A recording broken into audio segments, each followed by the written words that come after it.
جیسے کہ کسی شاعر نے کہا تھا کہ حضور پاک صلی اللہ تعالیٰ علیہ وسلم کی اس امت کا اب حال یہ ہے کہ مسجد تو بنا لی شب بھر میں ایمان کی حرارت والوں نے، من اپنا پرانا پاپی تھا بچپن سے نمازی بن نہ سکے۔ لیکن یہ تانا ہمارے لیے مناسب نہیں ہے جس شاعر نے ہمیں تانا دیا ہے، من اپنا پرانا پاپی تھا بچپن سے نمازی بن نہ سکے۔ آپ اس کو بدل کر کے دکھائیں کہ مسجدیں تعمیر ہوئی ہیں، قیامت کے دن یہ پوری مسجد اٹھائی جائے گی اور یہ اللہ کریم کی بارگاہ میں گواہی بھی دے گی۔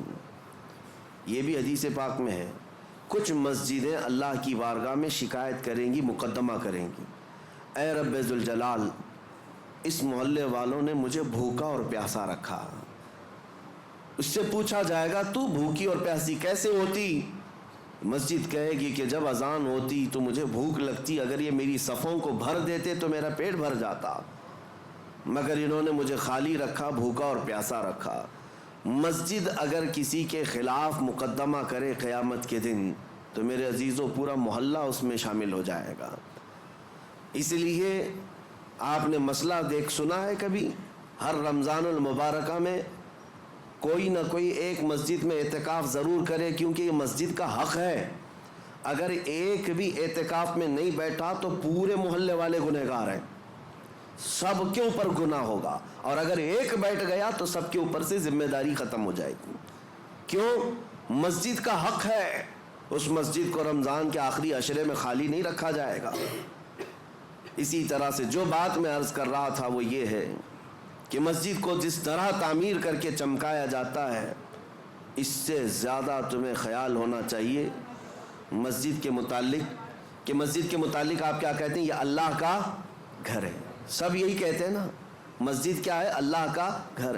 اللہ کا گھر کا مطلب کیا ہے؟ اللہ رہتا ہے، اللہ رہتا ہے نہیں، نسبت کے لیے کہا گیا ہے کہ اللہ کا گھر ہے، اس کا مالک صرف اللہ ہے۔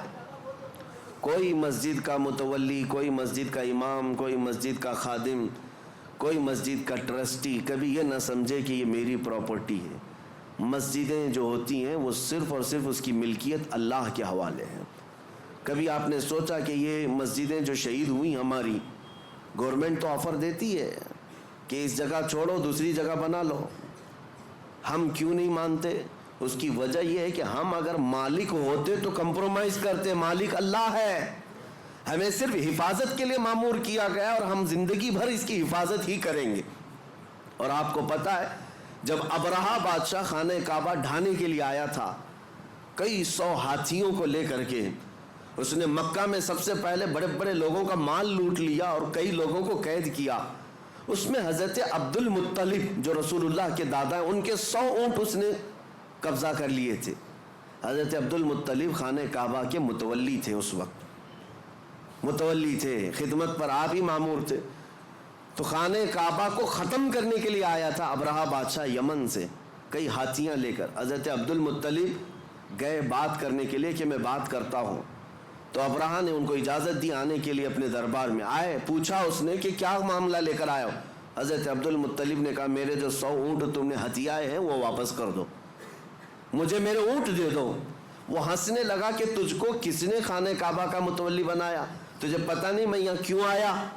میں آیا ہوں خانہ کعبہ کو ختم کرنے کے لیے اور تم بات کر رہے ہو اپنے اونٹوں کی۔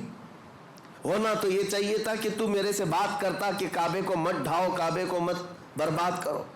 حضرت عبد المطلب نے مسکرا کر یہی جواب دیا تھا، اونٹوں کا مالک میں ہوں، اس سے سوال کرنے آیا، کعبے کا جو مالک ہے وہ خود ہی اس کی حفاظت کرے گا۔